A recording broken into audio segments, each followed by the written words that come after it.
কোনো যুবক যদি বলে যে আমি টাইম পাস করছি, অনেকে দেখবেন আমাদের মধ্যে আছে, আমরা এই কথা বলে থাকি, বারবার বলি যে এই তো কিছু কাজ নেই, একটু টাইম পাস করছি, বন্ধু বান্ধবদের সাথে গল্প করে একটু টাইম অতিবাহিত করছি, একটু টাইম পাস করছি, মোবাইলে গেম খেলে টাইম পাস করছি। যেই বান্দা, যেই ব্যক্তি, যেই যুবক এরকম ধরনের কথা বলে, জেনে রাখতে হবে যে সেই ব্যক্তি থেকে আল্লাহ সুবহানাহু ওয়া তাআলা বিমুখ হয়ে গেছেন।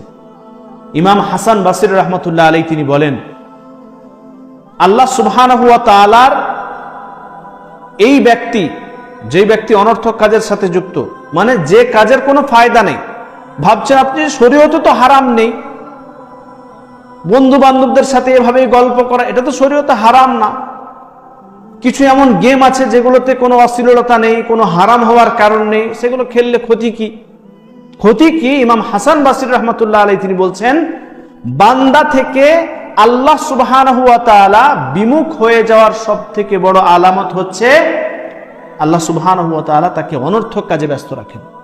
আপনার 24 ঘন্টার সময়টা যদি অনর্থক কাজে ব্যয় হচ্ছে, ভালো কাজে ব্যয় যদি না হয়, এমন কাজে ব্যয় করছেন যে কাজের কোনো ফায়দা নেই, না দুনিয়াবী ফায়দা আছে আর না আখিরাতের কোনো ফায়দা আছে, এরকম কাজের সাথে আপনি যুক্ত হয়ে যদি আপনার সময়কে অতিবাহিত করছেন, তাহলে আল্লাহ সুবহানাহু ওয়া তাআলা আপনার থেকে মুখ ফিরিয়ে নিয়েছেন। আব্দুল্লাহ ইবনে আব্বাস রাদিয়াল্লাহু তাআলা আনহু তিনি বলেন, কাল কঠিন কিয়ামতের দিনে প্রত্যেক ব্যক্তি, প্রত্যেকটি মানুষ নিজের ওপর অভিযোগ করবে, আফসোস করবে। যারা ভালো ব্যক্তি তারাও আফসোস করবে যে আমরা দুনিয়াতে সময় পেয়েছিলাম, তাও আমরা বেশি বেশি করে নেক ইবাদত, নেক আমল কেন করিনি?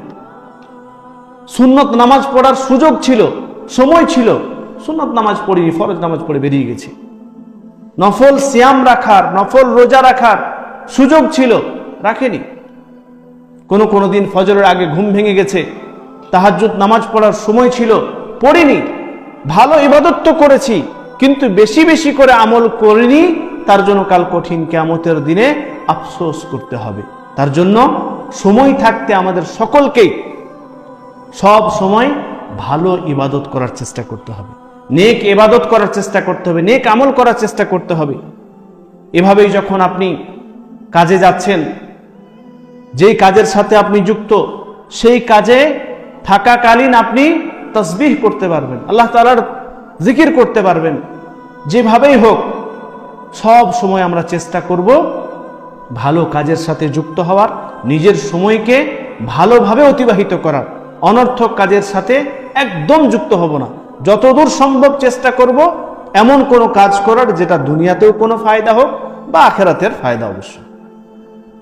অনর্থক কাজের সাথে যুক্ত হবে না, কারণ মুমিন বান্দার একটি বৈশিষ্ট্য হচ্ছে যে সে লাগব, অনর্থক যে কাজের কোনো ফায়দা নেই সে কাজ থেকে সে দূরে থাকবে। ইনশাআল্লাহ আমরা সকলেই চেষ্টা করব যাতে করে কাল কঠিন কিয়ামতের দিনে একটু আফসোসটা কম হয়। আর যারা খারাপ আমল নিয়ে কাল কঠিন কিয়ামতের দিনে উঠবে, তারা তো আফসোস করবে, তারা তো বেশি আফসোস করবে।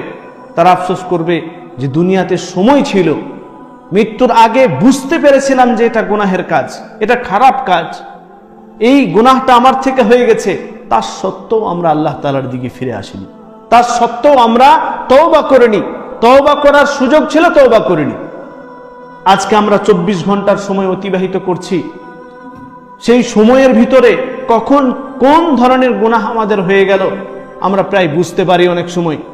সেই গুনাহের জন্য আল্লাহ রাসূল সাল্লাল্লাহু আলাইহি ওয়াসাল্লাম কি বলেছেন? কুল্লু বানি আদম খাত্তা, প্রত্যেকটি আদম সন্তান তারা গুনাহ করবে, ভুল করবে, কিন্তু ওয়া খায়রুল খাত্তাইনা তাওয়াবুন, তাদের মধ্যে সবথেকে উত্তম ব্যক্তি হচ্ছে ওই ব্যক্তি যে ভুল করার পরে সঙ্গে সঙ্গে তওবা করে, সঙ্গে সঙ্গে ফিরে আসে। তাহলে কাল কঠিন কিয়ামতের দিনে যারা ভালো ব্যক্তি, নেক ব্যক্তি, যারা ভালো ইবাদত নিয়ে গেছে, তারাও আফসোস করবে যে কেন আমরা কম ইবাদত করে এসেছি, বেশি ইবাদত কেন করতে পারিনি, নেক আমল বেশি বেশি করে কেন করিনি। আর যারা গুনাহগার বান্দা, যারা খারাপ, তারা তো আফসোস করবেই যে সময় থাকতে আমরা তওবা করিনি কেন। তাই ইনশাআল্লাহ আমরা এখন প্রায় সময়ে জিকির করার চেষ্টা করব এবং তওবাও করার চেষ্টা করব, ইস্তেগফার করব, আল্লাহ তাআলার দিকে ফিরে আসব। মাঝে মাঝে তওবা, খাস ভাবে তওবা করব।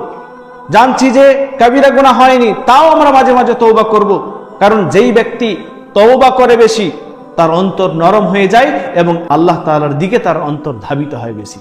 তাই ইনশাআল্লাহ আমরা চেষ্টা করব যাতে করে আমাদের সকল ইবাদত আল্লাহ তাআলার কাছে কবুল হোক এবং সব সময় ভালোভাবে ভালো কাজের সাথে যুক্ত হয়ে থাকতে পারি। আল্লাহ তাআলা আমাদের সকলকে তৌফিক দান করুন, আমিন।